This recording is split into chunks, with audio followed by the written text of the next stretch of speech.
Sir, ಇದು ಸರ್ಕಾರದ ಆದೇಶ.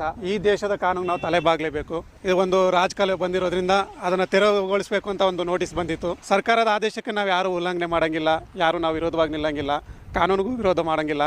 ಅದೇನಿದೆ ಅದು ಆಗಿದೆ. ಬೇರೆ ಕಡೆ ಮತ್ತೆ ಒಂದು ಜಾಗದಲ್ಲಿ ಒಂದು ಜಾಗ ತಗೊಂಡು ಮಾಡೋ ರೀತಿಯಲ್ಲಿ ವ್ಯವಸ್ಥೆ ಮಾಡ್ತೀವಿ. ಸಾಲದಿಕೆಯಲ್ಲಿ ಈ 60ನೇ ಸರ್ವೆ ನಂಬರಲ್ಲಿ ಸಾಗುವಳಿ ಜಮೀನು ಆಗಿರೋದ್ರಿಂದ ನಮಗೂ ತಿಳುವಳಿಕೆ ಇರಲಿಲ್ಲ, ಮಾಡಬೇಕು ಅಂತ ನಮ್ಗೆ ಅಷ್ಟು ಯಾರೂ ಹೇಳ್ಕೊಟ್ಟಿರಲಿಲ್ಲ. ಅಲ್ಲಿ ಸರ್ಕಾರಿ ಜಾಗದಲ್ಲಿ ಯಾವುದೇ ದೈವ ಚಟುವಟಿಕೆಗಳಾಗಲಿ ದೇವಸ್ಥಾನಗಳು ಕಟ್ಟಬೇಕು ಅಂತ ನಮ್ಗೆ ಗೊತ್ತಿರಲಿಲ್ಲ. ಅವರೇ ಅರಿತು ಗೊತ್ತಾಗೋದ್ರಿಂದ ಇವಾಗ ಬೇರೆ ಕಡೆ ಒಂದು ವ್ಯವಸ್ಥೆ ಮಾಡ್ತೀವಿ. ಸರ್ಕಾರ ಕಾನೂನಿಗೆ ನಾವು ತಲೆಬಾಗಲೇಬೇಕು. ಇಲ್ಲ ಪಕ್ಕದಲ್ಲಿದೆ ಅಂತ ತೋರಿಸಿದ್ರು, ಅಲ್ಲಿ ಒಂದು ಗುಂಡಿ ತೆಗ್ದಿರಲ್ಲೇ ಪಕ್ಕದಲ್ಲಿ. ಅದಾದಮೇಲೆ ಇಲ್ಲೇ ಬರುತ್ತೆ ಅಂತ ಪ್ಲ್ಯಾನ್ ಆಗಿದೆ ಅಂತಂದರು. ನಾವು ವಿರೋಧವಾಗಿ ನಿಲ್ಲಕ್ಕಾಗಲಿಲ್ಲ. ನಾವು ಕಾನೂನಿಗೆ ನಾವು ತಲೆಬಾಗಬೇಕು. ನೋಟಿಸ್ ಕೊಟ್ಟಿದ್ರು, ಕುಟುಂಬಕ್ಕೆ ಕೊಟ್ಟಿದ್ರು. ಅದು ಬೇರೆ ಕಡೆ ಮಾಡೋದಕ್ಕೆ ವ್ಯವಸ್ಥೆ ಮಾಡ್ತೀವಿ. ಎಲ್ರಿಗೂ ನಮಸ್ಕಾರ. ನಾನು ನಿಮಿಷ್ ರಾಜ್, ಮೈಸೂರಿಂದ. ನಾನು ಈ ವಿಡಿಯೋ ಮಾಡ್ತಿರೋದೇನೆಂದರೆ, ಮೈಸೂರಿನ ಕೊರಗಜ್ಜ ಬಗ್ಗೆ ಎಲ್ಲರಿಗೂ ಒಂದು ಕ್ಲಾರಿಟಿ ಕೊಡೋಣ ಅಂತ ಈ ವಿಡಿಯೋ ಮಾಡ್ತಾ ಇದ್ದೀನಿ. ಏನಂದರೆ ಆ ಕ್ಲಾರಿಟಿ, ಇವತ್ತು ಆ ಕೊರಗಜ್ಜ ದೇವಸ್ಥಾನ ಅಂತ ಏನಿದೆ ಅದು ಫುಲ್ಲು ನೆಲಸಮ ಆಗಿದೆ. ಕಾರಣ ಏನಂದರೆ, ಆ ಜಾಗ ಬಂದು ಗೌರ್ಮೆಂಟ್ ಜಾಗ. ಅಲ್ಲಿ ಒಂದು ರಾಜಕಾಲುವೆ ಇತ್ತು. ಆ ರಾಜಕಾಲುವೆ ಹತ್ರ ಇವರ ಒಂದು ಸರ್ವೆ ಕಲ್ಲು ಹಾಕಿ ಕೊರಗಜ್ಜ ಬಂತು ಅಂತ ಎಲ್ಲರಿಗೂ ಒಂದು ಮಂಗ್ಬೂದಿ ಹಚ್ಚಿದ್ರು. ಅದು ತುಂಬಾನೇ ಎಲ್ಲ ಕಡೆ ಪಬ್ಲಿಸಿಟಿ ಆಯಿತು. ಜನ ಮಾಡಲೋ ಜಾತ್ರೆ ಮಾಡಲೋ ಅಂತ. ಒಂದು ತಿಳ್ಕೊಳ್ಳಿ, ಕೊರಗಜ್ಜ ದೈವ, ನಾನು ಆಗ್ಲೂ ಹೇಳೋದಿದೆ, ಈಗಲೂ ಹೇಳೋದಷ್ಟೇ. ಕೊರಗಜ್ಜ ದೈವ ಯಾವುದೇ ಕಾರಣಕ್ಕೂ ಘಟ್ಟ ದಾಟಿ ಎಲ್ಲೂ ಬರಲ್ಲ. ಅದ್ರದ್ದು ಹಿಸ್ಟ್ರಿ ತಿಳ್ಕೊಳ್ಳಿ. ಫಸ್ಟ್ ನೀವು ಕೊರಗಜ್ಜನ ಬಗ್ಗೆ ನೀವು ಪ್ರಾರ್ಥನೆ ಮಾಡ್ಕೋಬೇಕಾದ್ರೆ ಫಸ್ಟ್ ಕೊರಗಜ್ಜ ಯಾರು ಅಂತ ತಿಳ್ಕೊಳ್ಳಿ. ಆಮೇಲೆ ನೀವು ಅದ್ರ ಬಗ್ಗೆ ನಂಬಿಕೆಯನ್ನ ಇಡಿ. ಯಾಕಂದ್ರೆ ತುಳುನಾಡಿನಲ್ಲಿ ದೈವಗಳ ಆರಾಧನೆ ತುಂಬಾ ನಡೆಯುತ್ತೆ. ಅದಕ್ಕೆ ಒಂದು ಕಾಣಿಕ ಅಂತಾನೆ ಇದೆ. ಮತ್ತೆ ಇನ್ನೊಂದು ಕ್ಲಾರಿಟಿ ಕೊಡ್ತೀನಿ, ದೈವ ಬೇರೆ ದೇವರು ಬೇರೆ. ಪದೇ ಪದೇ ಅದೇ ಹೇಳ್ತಾ ಇದ್ದೀನಿ, ದೈವ ಬೇರೆ ದೇವರು ಬೇರೆ, ಆಯ್ತಾ? ಸೊ ದೈವಗಳು ತುಳುನಾಡಿನಲ್ಲಿ ಮಾತ್ರ ಇರೋದಕ್ಕೆ ಸೀಮಿತ. ಈ ತರ ಇವ್ರು ಇಷ್ಟ ಬಂದಂಗೆ ರೋಡಲ್ಲಿ ಆಟಾಡೋ ಗೊಂಬೆ ತರ ಮಾಡ್ಕೊಂಡು ದೈವಗಳನ್ನ ನೋಡಿ, ಮೊನ್ನೆ ಬುಲ್ಡೋಸರ್ ತಗೊಂಬಂದಿ ಅಲ್ಲಿ ಡೆಮಾಲಿಷ್ ಮಾಡ್ತಾ ಇದಾರೆ. ಇವ್ರು ಆ ಉಂಡಿ ಕಾಸಿಗೆ ಹೋಗ್ಬಿಟ್ಟು ಎತ್ಕೊಳ್ಳೋಕೆ ಹೋಗ್ತಾ ಇದಾರೆ ಹೊತ್ತು. ಅಲ್ಲಿ ಅಜ್ಜಂದು ಈ ತರ ಕಟ್ಟೆ ಅಜ್ಜನ್ ಫೋಟೋ ಯಾರು ಮಾಡ್ತಾ ಇಲ್ಲ. ಅದನ್ನ ಅಬ್ಸರ್ವ್ ಮಾಡಿರ್ಬೋದು ನೀವೆಲ್ಲರೂ. ಬಟ್ ನಾನು ಅಬ್ಸರ್ವ್ ಮಾಡಿದ್ದೇನೆ, ಅಲ್ಲಿ ಅಧಿಕಾರಿನೂ ಹೇಳ್ತಾರೆ, ಅಲ್ಲ ಕಣ್ರಿ, ನಿಮ್ಗೆ ಹಣ ಬೇಕು, ಬೇರೆ ಎಲ್ಲ ಬೇಕು, ಅಜ್ಜನ್ ಫೋಟೋ ನೀವು ಎತ್ಕೊಂಡು ಹೋಗಕ್ಕಾಗ್ತಾ ಇಲ್ಲ ಅಂತ. ಯಾರು ಅರ್ಚಕ ತೇಜಕುಮಾರ್ ಅವ್ರ ತಮ್ಮ ಅವರೆಲ್ಲರೂ ಅಧಿಕಾರಿಗಳೇ ಬೈತಾರೆ, ನಿಮ್ಗೆ ಅಲ್ಲಿರೋ ದುಡ್ಡು ಬೇಕು, ವಸ್ತುಗಳು ಬೇಕು, ಬಟ್ ಕೊರಗಜ್ಜ ಫೋಟೋ ಬೇಡ ಅಂತ. ಸೊ ಜನ ನೀವು ಅದನ್ನ ಅರ್ಥ ಮಾಡ್ಕೋಬೇಕು. ಅಲ್ಲಿ ಇದ್ದಿದ್ದು ಅವ್ರ ಜಾಗಕ್ಕೋಸ್ಕರನೇ, ಆ ಗೌರ್ಮೆಂಟ್ ಪ್ರಾಪರ್ಟಿನ ಇವರು ಲಪ್ಟಾಯಿಸೋಕ್ಕೋಸ್ಕರನೇ ಇವರು ಆ ಜಾಗಕ್ಕೊಂದು ಸರ್ವೇಕಲ್ ಹಾಕೊಂಡ್ರು. ಬಟ್ ಕೊರಗಜ್ಜ ಅದ್ರದ್ದು ಒಂದು ಪವಾಡನೇ, ಭಯಂಕರವಾಗಿ ಪವಾಡನ ತೋರಿಸಿದ್ದಾರೆ. ಅವನಿವತ್ತಲ್ಲಿ ನಿಯತ್ತಾಗಿ ಕೊರಗಜ್ಜ ಇದ್ದಿದ್ರೆ ಅದು ಹೋಗಕ್ಕೆ ಆಗ್ತಿಲ್ಲ, ಜಾಗ ಯಾರು ಮುಟ್ಟಕ್ಕೆ ಆಗ್ತಿಲ್ಲ. ಇಲ್ಲಿ ತನಕ ತುಳುನಾಡಿನಲ್ಲಿ ಒಂದು ದೇವಸ್ಥಾನ, ಒಂದು ಕಟ್ಟೆಯನ್ನು ಕಟ್ಟಿ ಈ ಇತಿಹಾಸದಲ್ಲೇ ಆ ತರ ಡೆಮಾಲಿಷ್ ಮಾಡಿ, ಇತಿಹಾಸದಲ್ಲಿ ಇಲ್ವೇ ಆ ತರ ಡೆಮಾಲಿಷ್ ಆಗಿರೋದು ಇತಿಹಾಸದಲ್ಲೇ ಇಲ್ಲ. ಇದೇ ಮೊಟ್ಟ ಮೊದಲ ಬಾರಿಗೆ ಈ ತರ ಒಂದು ಡೆಮಾಲಿಷ್ ಆಗಿರೋದು. ಸೊ ಜನಕ್ಕೆ ನಾನು ಹೇಳೋದಿಷ್ಟೇ, ನಂಬಿಕೆ ಇರಬೇಕು, ಮೂಢನಂಬಿಕೆ ಇರೋಕೆ ಹೋಗ್ಬಾರ್ದು. ಮತ್ತೆ ಅವನು ಇನ್ನೊಂದು ಮೊನ್ನೆ ಒಂದು ಸ್ಟೇಟ್ಮೆಂಟ್ ಕೊಟ್ಟಿದ್ದಾರೆ ಅಲ್ಲಿನ ಅರ್ಚಕ, ನಾನೊಂದು ಸ್ವಂತ ಜಾಗ ತಗೊಂಡು ನಾನು ಕೊರಗಜ್ಜನ ಮತ್ತೆ ಕರ್ಸ್ತೀನಿ ಅಂತ. ಇವನು ಕರ್ಸಕ್ಕೆ ಏನು ಇವ್ರ ಅಪ್ಪನ ಮನೆಯಿಂದ ಬರುತ್ತಾ? ಕೊರಗಜ್ಜ ಅಂತ ಒಂದು ಆಟಾಡೋ ಗೊಂಬೆ ಅನ್ಕೊಂಡ್ಬಿಟ್ಟಿದಾರ ಇವರೆಲ್ಲರೂ. ಯಾಕೆ ಯಾರು ಎಚ್ಚೆತ್ಕೋತಾ ಇಲ್ಲ? ತುಳುನಾಡಿನ ದೈವಗಳನ್ನ ಯಾಕೆ ಈ ತರ ಒಂದು ಬೀದಿಗೆ ತಗೊಂಬಂದಿ, ನಮ್ಮ ಹಿಂದೂ ಸಂಸ್ಕೃತಿನ ಯಾಕೆ ನೀವು ಈ ತರ ತಗೊಂಬಂದಿ ಆಚೆಗೆ ಬೀದಿಗೆ ಕಟ್ತಾ ಇದ್ದೀರಾ? ನಿಮ್ಗೆ ಸಂಪಾದನೆ ಮಾಡ್ಬೇಕಂದ್ರೆ ನೂರಾರು ದಾರಿಗಳಿದೆ. ನಿಮ್ಗೆ ಕೈಕಾಲು ಗಟ್ಟಿ ಇದೆ, ನಿಮ್ ಯೋಗ್ಯತೆಗೆ ಹೋಗಿ ದುಡಿದಿ. ದೈವಗಳನ್ನ ದೇವರುಗಳನ್ನ ಇಟ್ಕೊಂಡು ರೋಡಿಗೆ ತಗೊಂಬಂದು ಯಾಕೆ ಈ ತರ ಹಾಳು ಮಾಡ್ತಾ ಇದ್ದೀರಾ? ನೀವು ಅದೆಂಗೆ ಮಾಡ್ತೀರಾ? ನಾನು ಚಾಲೆಂಜ್ ಆಗ್ತೀನಿ. ಅದು ಯಾರು ಮಾಡಬೇಕು ಅಂತ ಅನ್ಕೊಂಡಿದ್ದೀರಲ್ಲ ಮೈಸೂರಲ್ಲಿ, ನೀವು ನಿಜವಾಗ್ಲೂ ನೀವು ಮಾಡಲೇಬೇಕು ಅಂತ ಇದ್ರೆ ಅದು ಹೆಂಗ್ ಮಾಡ್ತೀರಾ ನೀವು ಮಾಡಿ. ನಾನು ಮತ್ತೆ ಕಾನೂನು ಹೋರಾಟ ಇದ್ರ ಬಗ್ಗೆ ನಾನು ಮಾಡ್ತೀನಿ. ನಾನು ದೈವಗಳಾಗ್ಲಿ ದೇವರುಗಳಾಗ್ಲಿ ಮೋಸ ಆಗಕ್ಕೆ ನಾನು ಬಿಡಲ್ಲ. ಎಕ್ಸ್ಪೆಷಲಿ ದೈವಗಳು, ತುಳುನಾಡಿನ ದೈವಗಳು ಯಾವುದೇ ಕಾರಣಕ್ಕೂ ನಾನು ಬೇರೆ ರಾಜ್ಯದಲ್ಲಿ ಸ್ಥಾಪನೆ ಮಾಡಕ್ಕೆ ನಾನಂತೂ ಖಂಡಿತ ಬಿಡಲ್ಲ. ಇದು ಓಪನ್ ಚಾಲೆಂಜ್ ಆಗ್ತಾ ಇದೀನಿ. ಅದಕ್ಕೆ ಎಷ್ಟು ಕ್ರಮ ಪಡ್ಬೇಕು ನಾನು ಪಡ್ತೀನಿ.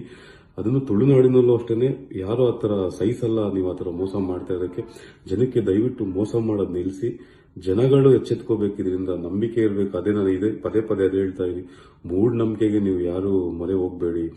ನೀವು ಕೊಡೋ ಪ್ರತಿಯೊಂದು ₹1 ₹10 ಇಂದನೂ ಅವ್ರು ಅದನ್ನ ತಗೊಂಡು ಮಿಸ್ಯೂಸ್ ಮಾಡ್ಕೋತಾ ಇದ್ದಾರೆ. ಇವತ್ತು ಕೋಟ್ಯಾಂತರ ರೂಪಾಯಿ ಆಸ್ತಿ ಮಾಡಿದನವನು, ಒಬ್ಬ ಗಾರೆ ಕೆಲಸ ಮಾಡೋನು ಇವತ್ತು ಸ್ವಂತ ಜಾಗ ತಗೊಂಡು ಅಜ್ಜನ ಕಟ್ಟೆನ ಓಪನ್ ಮಾಡ್ತೀನಿ ಅಂತ ಹೇಳ್ತಾ ಇದ್ದಾನೆ ಅಂದ್ರೆ, ದಿನದ ₹300 ಕೂಲಿ ಮಾಡೋನು ಇವತ್ತು ಸ್ವಂತ ಅಷ್ಟು ಕೋಟ್ಯಾಂತರ ರೂಪಾಯಿ ಬಾಳೋ ಜಾಗ ಆಸ್ತಿ ಸಿಗುತ್ತೆ. ಮೈಸೂರಲ್ಲಿ ಪ್ರಾಪರ್ಟಿಗಳು ಎಷ್ಟು ರೇಟ್ ಇದೆ, ಅದು ನೀವು ತಗೊಂಡು ಮಾಡ್ತೀನಿ ಅಂತ ಹೇಳ್ತಾ ಇದ್ದಾನೆ ಅಂದ್ರೆ, ಈ ಒಂದು ಇನ್ಕಮ್ ಎಷ್ಟು ಮಾಡ್ಕೊಂಡಿರ್ಬೇಕು ಅಜ್ಜನ ದೈವ ಹೆಸರು ಹೇಳ್ಕೊಂಡು.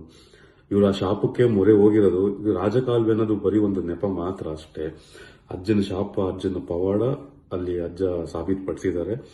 ದಯವಿಟ್ಟು ನಾನು ತುಳುನಾಡೋರ್ಗೂ ಅಷ್ಟೇನೆ ಕೇಳ್ಕೊಳ್ಳೋದು, ಇದನ್ನೆಲ್ಲ ನೀವು ನಿಲ್ಲಿಸಬೇಕು. ನಾನು ಕೋಲ ಕಟ್ಟೋರ್ಗೂ ಅದೇ ರಿಕ್ವೆಸ್ಟ್ ಮಾಡ್ಕೊಳ್ಳೋದು, ನಿಮ್ಗೆ ತುಳುನಾಡಿನಲ್ಲಿ ದೈವಾರಾಧಕನೆ ಹಾಕೊಂಡು ನೀವು ವೇಷ ಹಾಕೊಂಡು ನೀವು ಮಾಡ್ತಾ ಇದ್ದೀರಾ, ನಿಮ್ಗೆ ಅನ್ನ ಇಲ್ಲಿ ಸಿಗ್ತಾ ಇದೆ, ಅನ್ನ ನೀವು ಇಲ್ಲಿ ತಿಂತಾ ಇದ್ದೀರಾ, ಯಾಕೆ ನೀವು ಸ್ವಲ್ಪ ದುಡ್ಡಾಸೆಗೋಸ್ಕರ ಎಲ್ಲೋ ಸ್ವಲ್ಪ ಜಾಸ್ತಿ ಕೊಡ್ತಾರೆ ಅಂದ್ಬಿಟ್ಟು ಯಾಕೆ ನಿಮ್ಮ ಸಂಸ್ಕೃತಿನ ನಿಮ್ಮ ಇದನ್ನ ನೀವು ಯಾಕೆ ಆಚೆ ಕಡೆ ಮಾರ್ಕೋತಾ ಇದ್ದೀರಾ? ಬೇಡ, ನಿಲ್ಸ್ಬಿಡಿ. ತುಳುನಾಡಿನ ದೈವ ತುಳುನಾಡಿನಲ್ಲಿ ಮಾತ್ರ ಸೀಮಿತ. ಇದನ್ನ ನೀವು ಬೇರೆಯವರಿಗೆ ಹೋಗ್ಬಿಟ್ಟು ನೀವು ತಿಳಿಸ್ಬೇಕು, ಇಲ್ಲ ನಾವು ಆತರ ಕೋಲ ಕಟ್ಟಲ್ಲ, ನಮ್ಮ ರಾಜ್ಯದಲ್ಲಿ ಬಿಟ್ಟು ಅಜ್ಜ ಎಲ್ಲೂ ಆತರ ಹೋಗಲ್ಲ ಅಂತ.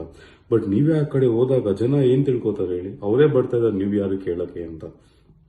ಸೊ ನಂಬಿಕೆ ಇರಬೇಕು, ಮೂಢನಂಬಿಕೆ ಇರೋಕ್ ಹೋಗ್ಬಾರ್ದು ಯಾವುದೇ ಕಾರಣಕ್ಕೂ. ಮತ್ತೆ ಅದೇ ನಾನು ಹೇಳಿದ್ದು, ಹೂವು ಬರುತ್ತೆ, ಹೂವು ಬೀಳುತ್ತೆ, ಅದೆಲ್ಲ ಕಟ್ಟು ಸುಳ್ಳು. ಮತ್ತೆ ನಿಮ್ಮ ಭವಿಷ್ಯನ ನಿರ್ಮಿಸಕ್ಕೆ ಯಾರ ಕೈಯಿಂದನೂ ಸಾಧ್ಯ ಇಲ್ಲ. ಈ ಶಾಸ್ತ್ರ ಹೇಳೋದು, ಜಾತಕ ಹೇಳೋದು, ದೇವ್ರು ಬಂದ್ಬಿಟ್ಟು ನಾಟಕ ಆಡ್ತಾ ಇದಾರೆ, ಅದೆಲ್ಲ ಸುಳ್ಳದು. ಅದು ಖಂಡಿತವಾಗ್ಲೂ ಇಲ್ಲ. ಬಲಕ್ ತಿರುಗುತ್ತಾ, ಎಡಕ್ ತಿರುಗುತ್ತಾ, ಹುಡುಗಿ ಸಿಗ್ತಾಳ, ಸಿಗಲ್ವೋ? ನೋಡಿ, ಒಂದು ಕಾಮನ್ ಮೆಂಟಾಲಿಟಿ ಹೇಳ್ತೀನಿ ಎಲ್ಲರಿಗೂ. ನಿಮಗೆ ಪ್ರತಿಯೊಬ್ಬ ಮನುಷ್ಯನಿಗೂ ಹಣಕಾಸು ಸಮಸ್ಯೆ ಅಂತೂ ಇದ್ದೇ ಇರುತ್ತೆ. ಪ್ರತಿಯೊಬ್ಬರ ಮನೆಯಲ್ಲೂ ಫ್ಯಾಮಿಲಿ ಪ್ರಾಬ್ಲಮ್ ಇದ್ದೇ ಇರುತ್ತೆ. ಪ್ರತಿಯೊಬ್ಬರಿಗೂ ಆಸ್ತಿ ಪ್ರಾಬ್ಲಮ್ ಅಂತ ಇದ್ದೇ ಇರುತ್ತೆ ಅಲ್ವಾ? ಅದನ್ನ ಎಲ್ಲರಿಗೂ ಗೊತ್ತು. ಅದನ್ನ ಇವರು ವೀಕ್ನೆಸ್ ಮಾಡ್ಕೊಂಡು ಇಲ್ಲಿ ಯಾರಿಗೋ ಒಂದು ಆಸ್ತಿ ಪ್ರಾಬ್ಲಮ್ ಇದೆ, ಇವತ್ತು ಯಾರೋ ನಿಮ್ಗೆ ಜೀವನದಲ್ಲಿ ಮೋಸ ಮಾಡಿದ್ದಾರೆ. ಹೌದು, ಖಂಡಿತವಾಗ್ಲೂ ಎಲ್ಲರಿಗೂ ಜೀವನದಲ್ಲಿ ಎಲ್ಲಾ ತರನು ಮೋಸ ನಡೆದಿರುತ್ತೆ. ಅದನ್ನ ಇವ್ರು ಬಂಡವಾಳ ಮಾಡ್ಕೊಂಡು, ಮ್ಯಾನಿಪುಲೇಟ್ ಮಾಡ್ಕೊಂಡು, ಜನಕ್ಕೆ ಮೋಸ ಮಾಡ್ಕೊಂಡು ಮಂಕ್ ಬೂದಿ ಏಡ್ಸ್ತಾ ಇದ್ದಾರೆ. ಮತ್ತೆ ಆ ಕೊರಗಜ್ಜ ವಿಷಯಕ್ಕೆ ಬರ್ಬೇಕಂದ್ರೆ, ಮೈಸೂರಿನಲ್ಲಿ ಕೊರಗಜ್ಜ ದೇ ಒಂದಿಂದಾನು ಅಷ್ಟೇ ಇಲ್ಲಿ ತನಕನೂ ಅಜ್ಜ ಇರಲಿಲ್ಲ. ಅದೊಂದು ಕೇವಲ ಸರ್ವೆ ಕಲ್ಲು, ಸೈಡ್ ಅಲ್ಲಿ ಬಿದ್ದಿದ್ದ ಕಲ್ಲನ್ನು ಇವ್ರು ಎತ್ಕೊಂಡು ಕಟ್ಟೆ ಮೇಲೆ ನಿರ್ಮಿಸಿದ್ದಾರೆ ಅಷ್ಟೇ. ಅದಕ್ಕೆ ಸಾಕ್ಷಿ ನಾನೇ. ಆ ಸಾಕ್ಷಿ ನಾನು ಆಲ್ರೆಡಿ 2 ವರ್ಷದ ಮುಂಚೆನೆ ನಾನು ಒಂದು ವಿಡಿಯೋದಲ್ಲಿ ತೋರಿಸಿದ್ದೀನಿ. ಅದು ಕೇವಲ ಒಂದು ಸರ್ವೆ ಕಲ್ಲು. ಆ ಜಾಗನ ಲಪ್ಟಾಯಿಸಕ್ ಹೋಗಿ ಇವತ್ತು ಗೌರ್ಮೆಂಟ್ ಅವ್ರಿಗೆ ಗೊತ್ತಾಗಿ ಆ ಜಾಗನ ಫುಲ್ ಡೆಮಾಲಿಷ್ ಮಾಡಿದ್ದಾರೆ. ಇಷ್ಟೇ. ಇದಕ್ಕಿಂತ ಸಾಕ್ಷಿ, ಇದಕ್ಕಿಂತ ಪವಾಡ ನಿಮ್ಗೆ ಇನ್ನೇನ್ ಬೇಕು ಹೇಳಿ? ನಿಮ್ಗೆ ಅಲ್ಲಿ ಅಜ್ಜ ಇದ್ದಿದ್ರೆ ಅದು ಪವಾಡನೇ ಬೇರೆ ಆಗ್ತಾ ಇತ್ತು. ಅಲ್ಲಿ ಅಜ್ಜ ಇತ್ತ ನೆಲಸಮ ಮಾಡಕ್ಕೆ ಬಿಡ್ತಾನೆ ಇರ್ಲಿಲ್ಲ. ಅಲ್ಲಿ ಅಜ್ಜ ಇಲ್ಲ. ನೀವೆಲ್ಲರೂ ಮೋಸ ಹೋಗಿದ್ದೀರ ಅಷ್ಟೇ. ಅವ್ರು ಮೋಸ, ಖಂಡಿತವಾಗ್ಲೂ ನಿಮ್ನ ಮೋಸನೇ ಮಾಡಿರೋದು. ನಮ್ಗೆ ತೇಜಕುಮಾರ್ ಆಗ್ಲಿ, ಅವ್ರ ಮೇಲಾಗ್ಲಿ, ಯಾರ ಮೇಲೂ ನಮ್ಗೆ ಪರ್ಸನಲ್ ಆಗಿ ಅಜ್ಜಿಲ್ಲ. ನೀವು ಏನಾದ್ರು ಮಾಡ್ಕೊಳ್ಳಿ, ನಮ್ಗೆ ಬೇಕಾಗಿಲ್ಲ. ಆದ್ರೆ ದೈವಗಳನ್ನ, ದೇವರುಗಳನ್ನ ಇಟ್ಕೊಂಡು ಹೋದ್ರಂತೂ ನಾನಂತೂ ಸುಮ್ಮನೆ ಬಿಡಲ್ಲ. ಇದು ಇಲ್ಲಿಗೆ ನಿಲ್ಸ್ಬಿಡಿ. ನೀವು ಹೆಂಗೆ ಗಾರೆ ಕೆಲಸ ಮಾಡ್ಕೊಂಡು ಹೋಗ್ತಾ ಇದೆ ಹಂಗೆ ನೀವು ಮುಂಚೆನೂ ಮಾಡ್ಕೊಂಡೋಗಿ ಜೀವನದಲ್ಲಿ ನೆಮ್ಮದಿಯಾಗಲು ಇರ್ತೀರಾ. ಬಟ್ ಜನಕ್ಕೆ ನೀವು ಈ ತರ ಮಂಕ್ ಬುದ್ಧಿ ಹಚ್ಚಿದ್ರೆ ಅದು ಮತ್ತೆ ನೀವು ಇನ್ನೊಂದು ಹೇಳ್ತೀನಿ ನೋಡಿ, ಅಜ್ಜನ ವಿಷಯಕ್ಕೆ, ದೈವಗಳ ವಿಷಯಕ್ಕೆ ನೀವು ಹೋದ್ರೆ, ನೀವು ಮತ್ತೇನಾದ್ರು ಓಪನ್ ಮಾಡಿದ್ರೆ, ಈ ಮಾತಂತೂ ರೆಕಾರ್ಡ್ ಮಾಡಿ ಇಟ್ಕೊಳ್ಳಿ. ನಾನು ಪದೇ ಪದೇ ಹೇಳ್ತಾ ಇದೀನಿ ಎಲ್ಲರಿಗೂ, ರೋಡ್ಗೆ ಬಂದು ಬೀಳ್ತೀರ. ಅಲ್ಲಿ ಆ ಜಾಗಕ್ಕೆ ಯಾರು ಹೋಗ್ತಾರೆ, ಅವ್ರ ಜೊತೆ ಯಾರು ನಿಂತ್ಕೊಂಡು ಸಹಾಯ ಮಾಡ್ತಾರೆ, ಅವರೆಲ್ಲರೂ ರೋಡ್ಗೆ ಬಂದು ಬೀಳ್ತೀರಾ. ಇಡೀ ಮನೆ ಸ್ಥಿತಿನೇ ರೋಡ್ಗೆ ಬಂದು ಬೀಳುತ್ತೆ. ಆ ಥರ ಆಗಿರೋದು ತುಂಬಾ ಇದೆ ತುಳುನಾಡಿನಲ್ಲಿ. ಅಜ್ಜನ ವಿರುದ್ಧ ಹೋದವರು ದಯವಿಟ್ಟು ದೈವಗಳ ವಿಷಯದಲ್ಲಿ ಆಟಾಡಕ್ ಹೋಗ್ಬೇಡಿ. ತುಳುನಾಡಿನಲ್ಲಿ ಅದು ಸಂಸ್ಕೃತಿ ಇದೆ. ಆ ತುಳುನಾಡಿನ ದೈವ ತುಳುನಾಡಿಗೆ ಮಾತ್ರ ಸೀಮಿತ. ಪದೇ ಪದೇ ಅದೇ ಹೇಳ್ತಾ ಇದೀನಿ, ತುಳುನಾಡು ಬಿಟ್ಟು ಯಾವುದೇ ದೈವಗಳಾಗ್ಲಿ ಎಲ್ಲಿಗೂ ಹೋಗಲ್ಲ. ನೀವು ಅಷ್ಟು ನಿಮ್ಗೆ ನಂಬಿಕೆ ಬೇಕು, ಅಜ್ಜನ ಬಗ್ಗೆ ಬೇಕು ಅಂದ್ರೆ ಫಸ್ಟ್ ಅಜ್ಜನ ಬಗ್ಗೆ ನೀವು ತಿಳ್ಕೊಂಡು ಆಮೇಲೆ ಅಜ್ಜನನ್ನು ಪ್ರಾರ್ಥಿಸಿದ ಮತ್ತೆ ನೀವು ಪೂಜಿಸಿ. ಅಜ್ಜನ ಬಗ್ಗೆ ನೀವು ತಿಳ್ಕೊಳ್ಳದೆ ಯಾರ್ಯಾರೋ ಏನೇನೋ ಮಾತಾಡಕ್ ಹೋಗ್ಬೇಡಿ. ನಮ್ಗೆ ಅದು ಮನ್ಸಿಗೆ ಬೇಜಾರಾಗುತ್ತೆ. ನಾನು ಮೈಸೂರಿನಾಗಿ ನಾನು ಅದ್ರ ಬಗ್ಗೆ ಸ್ವಲ್ಪ ತಿಳ್ಕೊಂಡಿರೋನು ನಾನು ಇಷ್ಟು ಮಾತಾಡ್ತಾ ಇದ್ದೀನಿ ಅಂದ್ರೆ ಅರ್ಥ ಮಾಡ್ಕೊಳ್ಳಿ. ನನಗೂ ಅಷ್ಟು ಬೇಜಾರಾಗಿದೆ ಮೈಸೂರು ನಡೆದಿರೋ ವಿಷಯಕ್ಕೆ. ನಾನು ಕೊನೆಗೆ ಅರ್ಜುನ್ ಮೊರೆ ಹೋದೆ. ನಾನೀಗ ಅರ್ಜುನ್ ಅರ್ಕೆ ಹೋಗಿ ತೀರಿಸಬೇಕು. ಯಾಕಂದ್ರೆ ಅರ್ಜುನ್ ನನ್ನ ಕೈ ಮುಗ್ದಿದ್ದೆ, ಮೈಸೂರ್ದು ಆದಷ್ಟು ಬೇಗ ನೀನು ಕ್ಲೋಸ್ ಮಾಡಿಸಿ ನನಗೆ ಬಂದು ಅರ್ಕೆ ಹಾಕ್ತೀನಿ ಅಂತ. ಅದು ಇವತ್ತು ಮುಗ್ದಿದೆ, ಆಗಿದೆ ಅದು. ಬಟ್ ಅದನ್ನ ಮತ್ತೆ ಅವ್ರು ಮಾಡಕ್ ಹೋಗ್ತಾರೆ ಅಂದ್ರೆ ಅದನ್ನ ಅರ್ಥ ಮಾಡ್ಕೊಳ್ಳಿ, ಅದು ಕೇವಲ ಅವರು ಬಿಸ್ನೆಸ್ ಮಾತ್ರ ಮಾಡಕ್ ಹೋಗ್ತಾ ಇದಾರೆ. ಅಲ್ಲಿ ಯಾವುದೇ ತರ ಅರ್ಜುನ್ದ ಶಕ್ತಿನೂ ನಡೆಯಲ್ಲ, ಪವಾಡ ನಡೆಯಲ್ಲ. ನಾನು ಈಗಲೂ ಅದೇ ಹೇಳ್ತಾ ಇದೀನಿ, ಇಲ್ಲಿ ಕೂತ್ಕೊಂಡು ನೀವು ಪ್ರಾರ್ಥನೆ ಮಾಡಿದ್ರೆ, ಅದು ಒಳ್ಳೆ ರೀತಿ ಒಳ್ಳೆ ಉದ್ದೇಶ ಇದ್ರೆ ಖಂಡಿತವಾಗ್ಲೂ ನಿಮ್ಗೆ ಅಜ್ಜ ಒಲ್ದೇ ಒಲಿತಾರೆ ಅಷ್ಟೇ. ಅದು ಅವ್ರ ವೀಕ್ನೆಸ್ ತಿಳ್ಕೊಂಡು ಆ ಮೈಸೂರಿನ ಜಾಗಕ್ಕೆ ಹೋದ್ರೆ ಅಜ್ಜ ಒಳ್ಳೇದ್ ಮಾಡ್ತಾ ಇದಾರೆ ಅಂತ ಜನಕ್ಕೆ ಮ್ಯಾನಿಪುಲೇಟ್ ಮಾಡ್ತಾರೆ. ಮತ್ತೆ ಅಲ್ಲಿ ಫಿಲಂ ಆಕ್ಟರ್ಸ್ ಅವರು ಇವರು ಯಾರ್ಯಾರು ಯೂಟ್ಯೂಬರ್ಸ್ ಎಲ್ಲರಿಗೂ ನೀವು ದುಡ್ಡು ಕೊಟ್ಬಿಟ್ಟು ಕಳ್ಸ್ಕೊತಾ ಇದಾರೆ. ಆ ಯೂಟ್ಯೂಬರ್ಸ್ಗೂ ಎಲ್ಲರಿಗೂ ನಾನು ಹೇಳೋದು ಇಷ್ಟೇನೆ, ನೀವು ಮಾಡಿ ನಿಮ್ ಲೈಕ್ಸ್ ಅದಕ್ಕೋಸ್ಕರ ಮಾಡ್ಕೊಳ್ಳಿ, ಬೇಡ ಅಂತ ಹೇಳೋದು. ಅದೇ ದೈವಗಳನ್ನ ಎಸಿಟ್ಕೊಂಡು ಫೋಟೋ ತೆಗೆಯೋದಾಗ್ಲಿ ಮಾಡೋದಾಗ್ಲಿ ದಯವಿಟ್ಟು ನಿಮ್ಮ ಬಂಡವಾಳ ಅದನ್ನ ಮಾಡ್ಕೊಳಕ್ ಹೋಗ್ಬೇಡಿ. ಆ ಶಾಪ ಎಲ್ಲರಿಗೂ ತಾಗುತ್ತೆ. ದೇವ್ರ ಹೆಸರಿಟ್ಕೊಂಡು ದುಡ್ಡು ಮಾಡೋ ಅವಶ್ಯಕತೆ ನಮ್ಗೇನಿದೆ ಹೇಳಿ? ದೇವ್ರು ನಮ್ಗೆ ಕೈಕಾಲು ಕೊಟ್ಟಿಲ್ವಾ? ಎಲ್ಲ ಕೊಟ್ಟಿದಾರಲ್ವಾ? ದುಡಿರಿ, ದುಡ್ಡು ಚೆನ್ನಾಗಿ ತಿನ್ನಿ. ದೇವ್ರಿಗೆ ಬಂದು ಹೇಳಿದಾರೆ ನಂಗೆ, ದೇವ್ರಿಗೆ ನೀವು ಯಾರು ಸಾಲ ಕೊಡಕ್ಕೆ? ದೇವ್ರಿಗೆ ಯಾಕೆ ನೀವು ಸಾಲ ಕೊಡಬೇಕು? ದೇವ್ರಿಗೆ ಯಾರು ಹೊತ್ತು ಸಾಲ ಕೊಡೋಕೆ ಹೋಗ್ಬೇಡಿ. ಮತ್ತೆ ದೇವ್ರನ್ನ ಒಂದು ಪಂಜರ ಹಾಕಿ ಯಾರು ಕಟ್ಟಕೋಕ್ ಹೋಗ್ಬೇಡಿ. ದೇವ್ರನ್ನ ದೇವರಾಗಕ್ ಬಿಡಿ. ಅವಾಗ ಎಲ್ಲರೂ ಚೆನ್ನಾಗಿರ್ತೀರ, ಎಲ್ಲಾನು ಸರಿ ಹೋಗುತ್ತೆ. ದೇವ್ರನ್ನ ರೋಡಕ್ಕೆ ತರಕ್ ಹೋಗ್ಬೇಡಿ. ನಮ್ಮ ಸಂಸ್ಕೃತಿನ ನಮ್ಮನ್ನ ಉಳಿಸಿ. ಇಷ್ಟು ನಾನು ಹೇಳಕ್ ಇಷ್ಟಪಡ್ತೀನಿ. Thank you so much.